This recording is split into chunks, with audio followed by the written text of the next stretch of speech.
stories are like seeds inside my belly. And I don't know which seeds I have inside, but some of them start to grow and grow. They start nagging me, suffocating them until I really need to write them. Welcome to kulturport.de.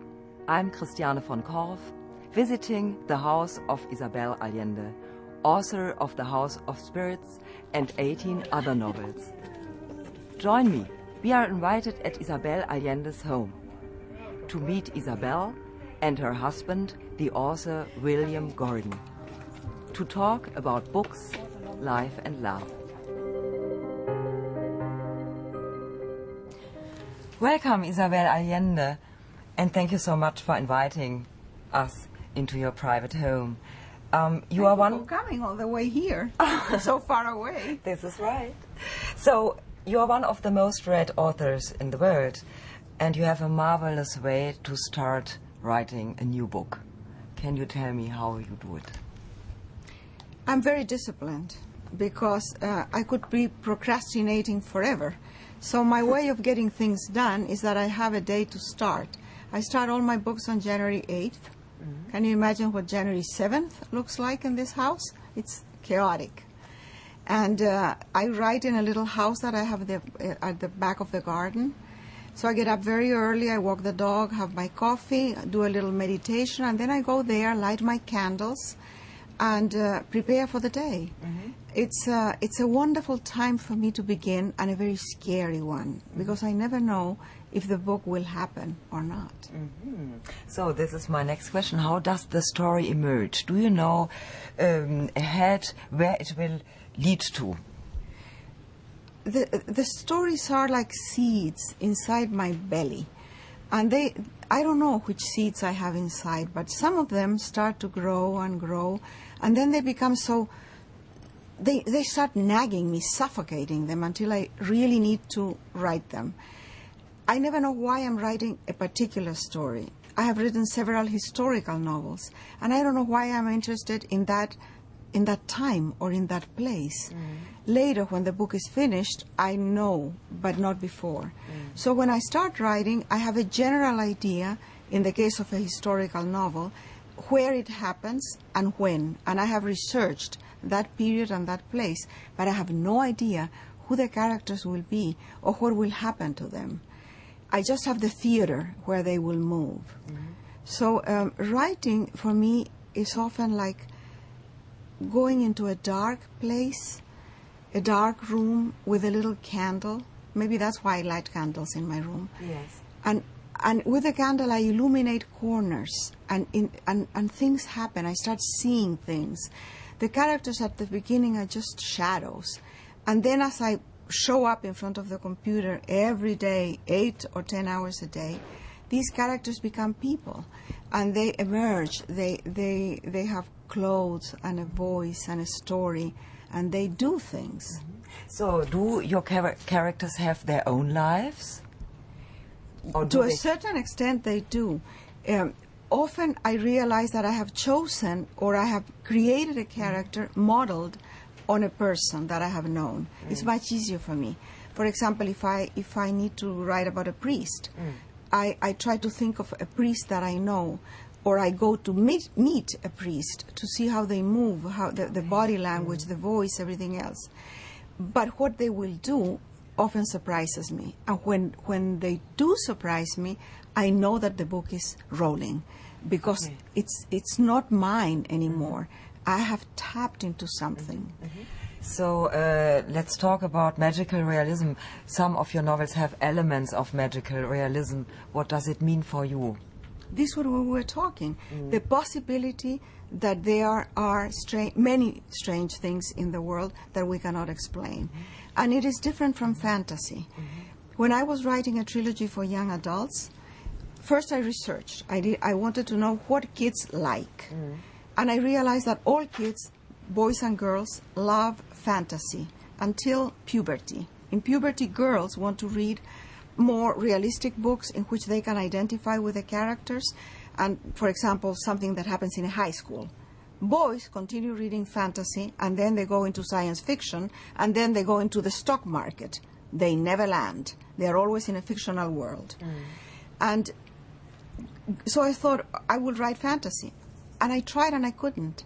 The difference between fantasy and magic realism is fantasy has it's not rooted on anything real. You never see an expression of it. For example, the invisibility cloak of Harry Potter. By the way, I love Harry Potter, and I'm very angry that it wasn't me who wrote it.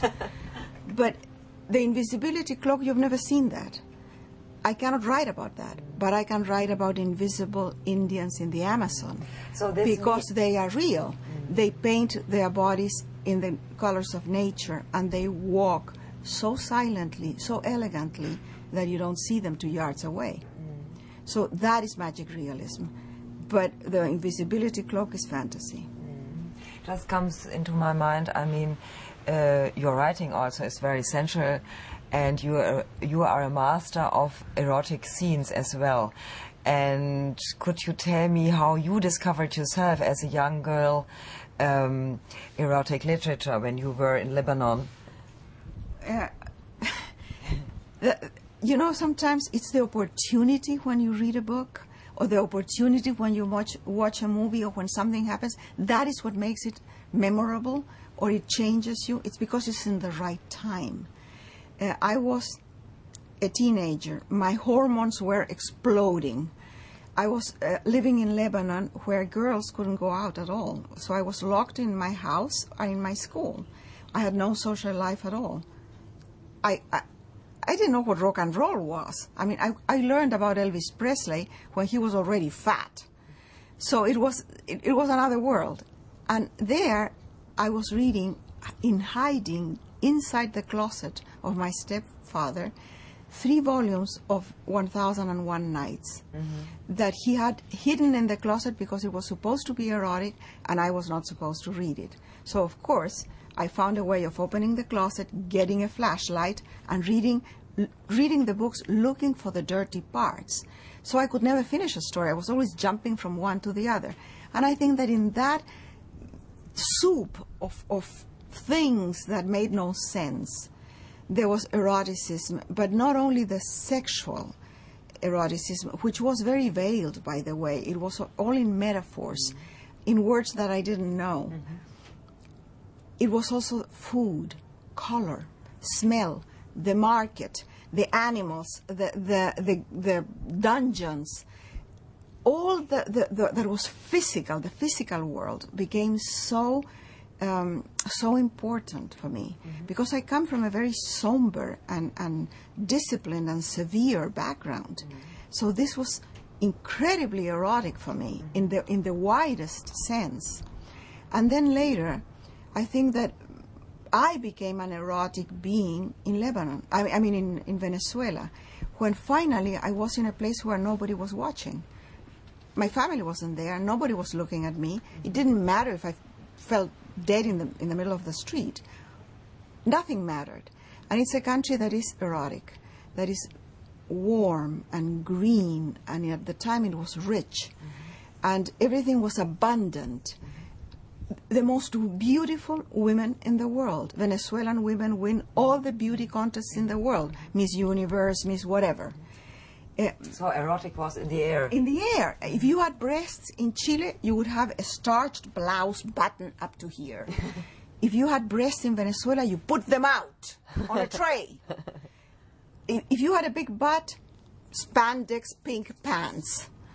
So the idea of showing the body, of going to the beach and just exposing yourself in the warm sand, in the sun, that was great.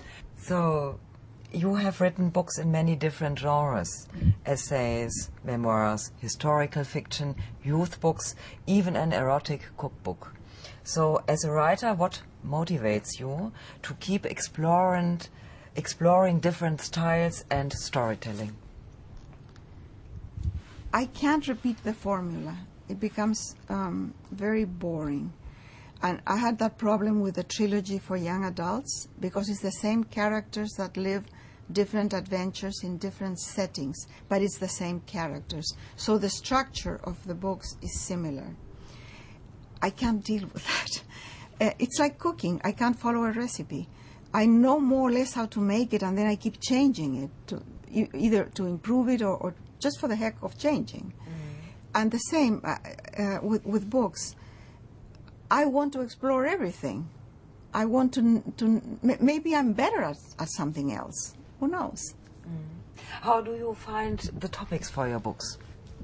I Do you don't choose find them? I don't find them. As I said, they are inside. Maybe I was born with them or something, but they are in my belly, and then something pops up. I don't know what and why. But you research, for example, for your historical because let's say that books, you do a research, right? Let's say a recent historical novel, The Island Beneath the Sea. I wasn't even planning to write that, but I had the seed of the Pirates of the Caribbean inside for a long time, because I had written a book about Zorro, and I researched about the pirates because there is a scene with pirates in the book.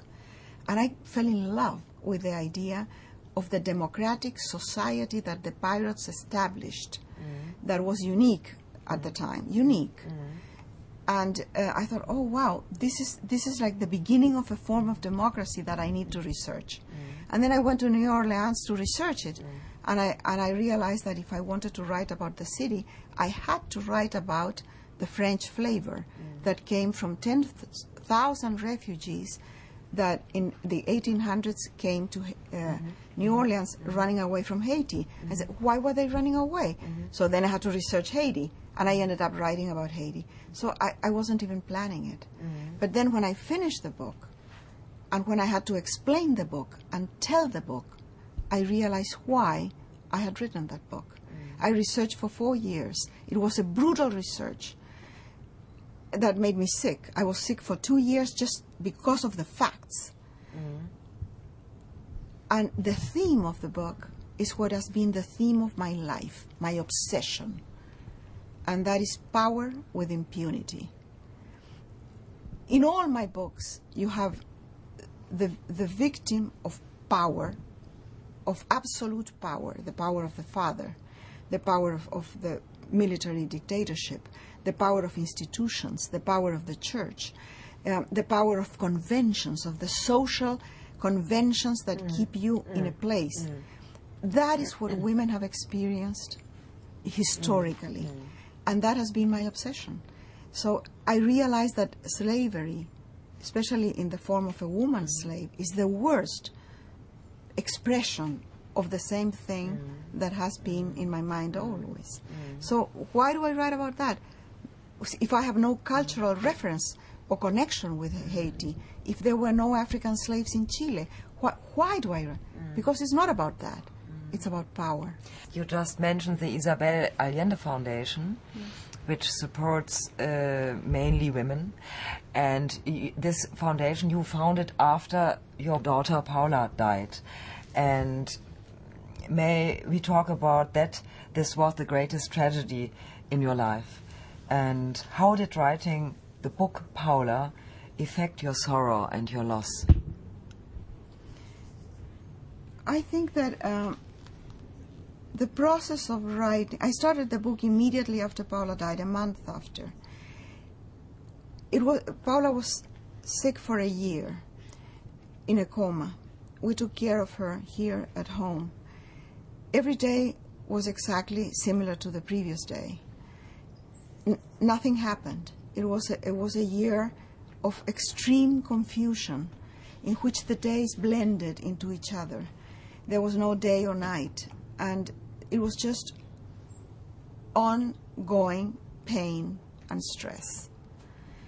And when it was over, when Paula died, I didn't know who I was, what had happened, how it had happened.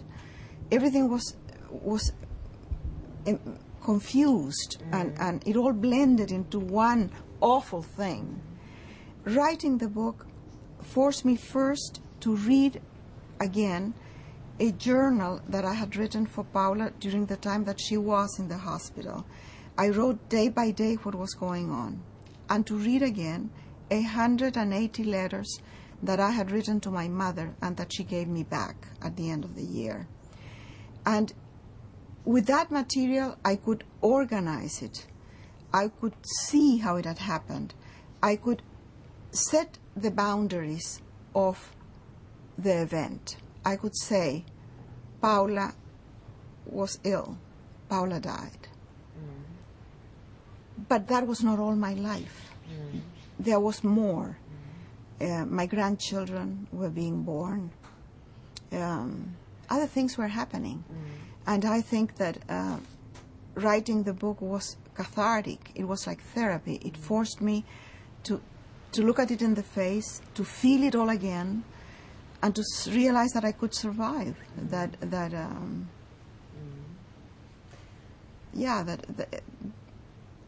writing, when you name things become, well, that's how the Bible begins. And first, it was the verb. It was the word. It was when you describe something, you make it real.